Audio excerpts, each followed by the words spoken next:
Own your struggles. What do I mean by owning your struggles? I mean take full responsibility for the life that you're currently living right now, even if it's a crap life, even if you were dealt a bad card. Look, there's a saying, life is fair because it's unfair to everybody.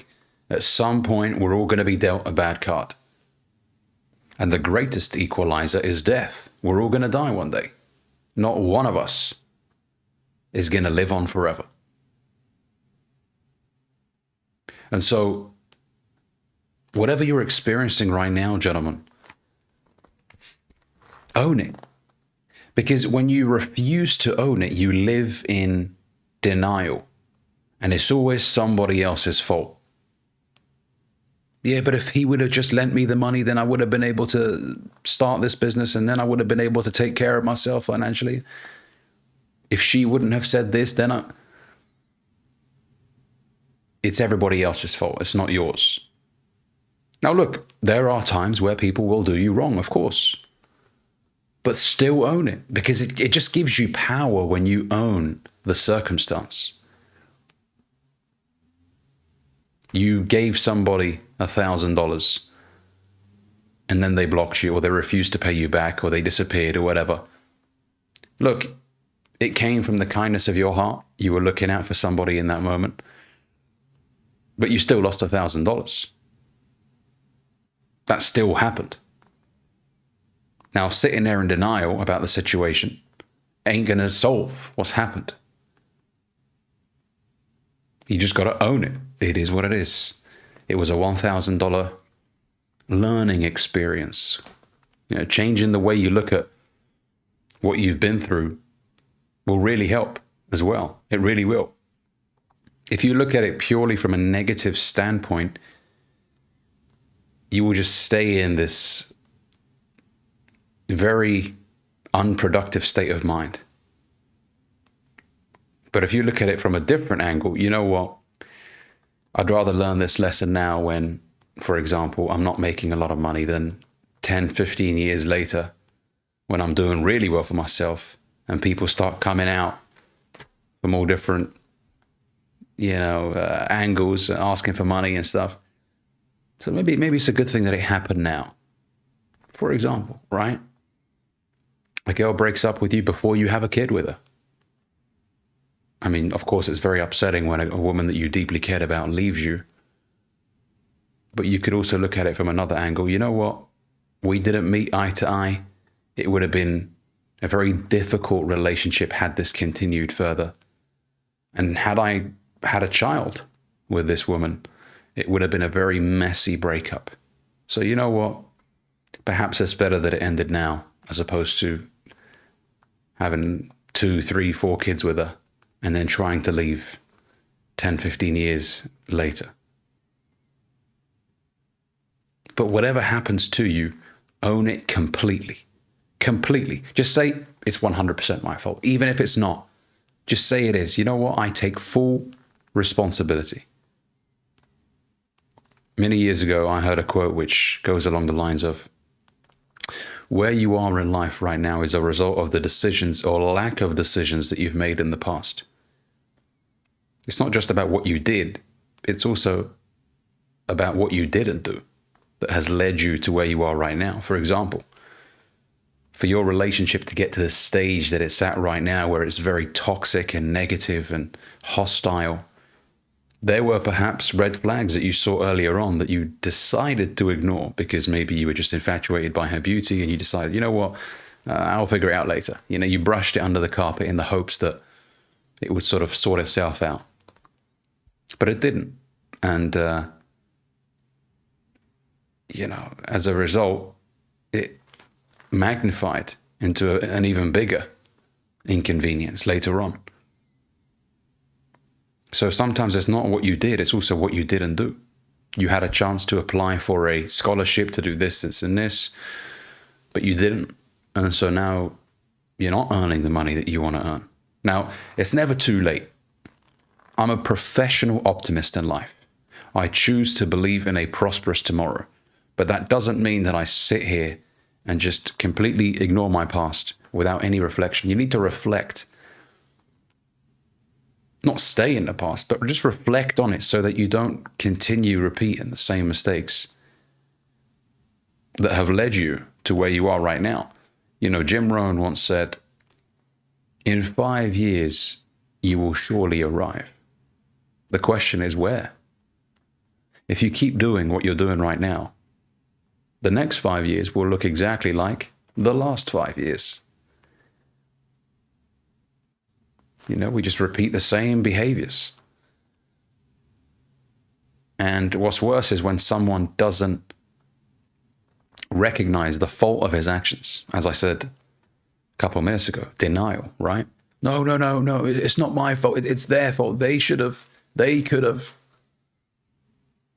And so you get older, but you're still a kid. You know, I've met people like this in the past, 38, 43, but they think like 18-year-olds. It's always somebody else's fault. They live a crap life, driving the same piece of shit car that they've had for 10 years that they complain about. Not that they're happy about, that they complain about. In a loveless marriage, their situation is very bleak, but it's their fault. Because they always see the inconvenience that they're experiencing as somebody else's fault. Somebody else did this to me. Me. The woe is me mentality. The victim mentality. It's not my fault. It's somebody else's fault. If they just would have, then I wouldn't be in this mess. No. That's very immature. And especially as men, we must take full accountability for our actions.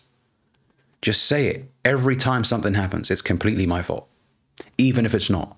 Because that just puts you in a state of mind where now you will ensure that you won't put yourself in a mess like this going forward. You know what? It was my fault. It was my fault. Because now you're going to start looking at things from a productive angle, right? How can I do things differently in the future to ensure that I don't end up in this mess? Now, look, you're not going to have a problem-free life. You won't. Life is chaotic in nature. And if you're in a relationship, people are unpredictable. People will do things that will often surprise you, right? You can prepare as much as possible, but you can't exactly predict what the outcome will look like. But I would rather still be more prepared than somebody who is just going into the next relationship blind, not reflecting on his previous mistakes, just hoping that this time around it will sort itself out. No. Ensure that the next relationship that you get into, you have non-negotiables, things that you do not deviate away from, core values that you hold on to, which you can communicate in a very gentlemanlike manner. You don't have to be an asshole about it. You don't have to go out there and be very rude to get your point across. No. But have boundaries. Have boundaries that you don't deviate away from. This ensures that you do not disappoint yourself later on. Because there's really no worse disappointment than disappointing your own self. Than looking at yourself in the mirror and being like, I did this again. Again. How did I end up in this mess? Yet again. I mean, that's real disappointment right there. Look,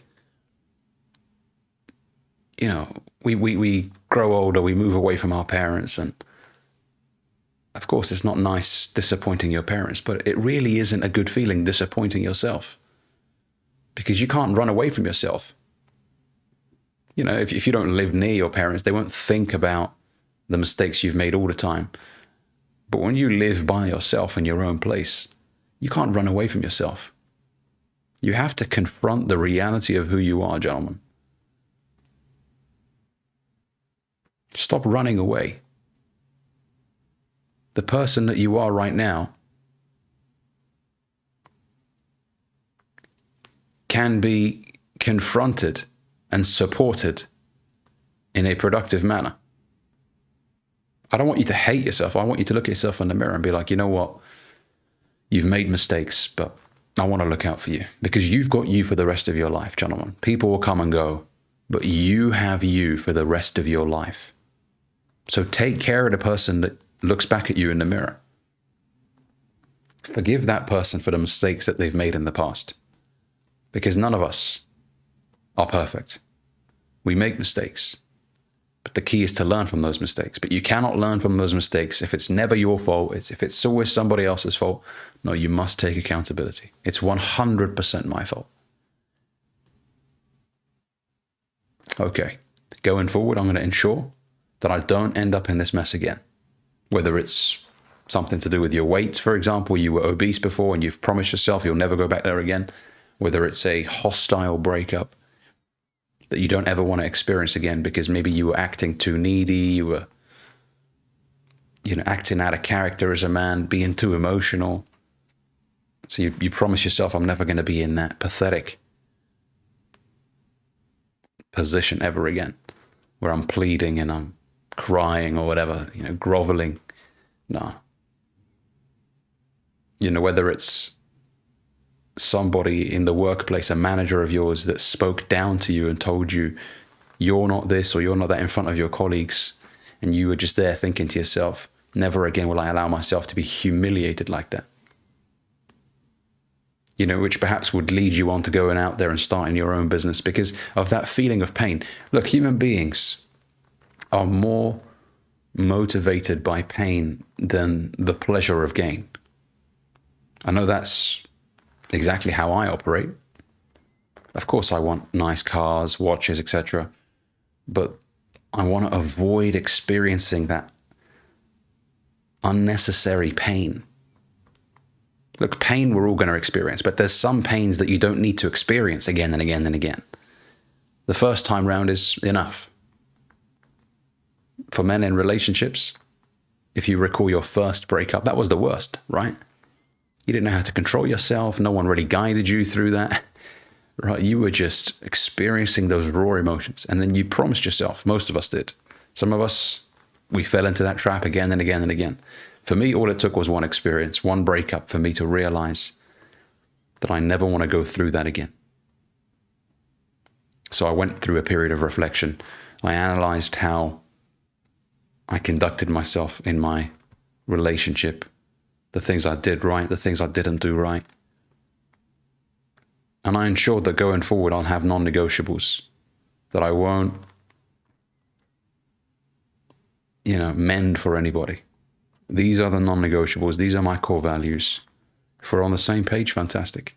If we're not, I wish you the very best of luck. Okay? If you harness pain correctly, it will transform your life, gentlemen. It really will.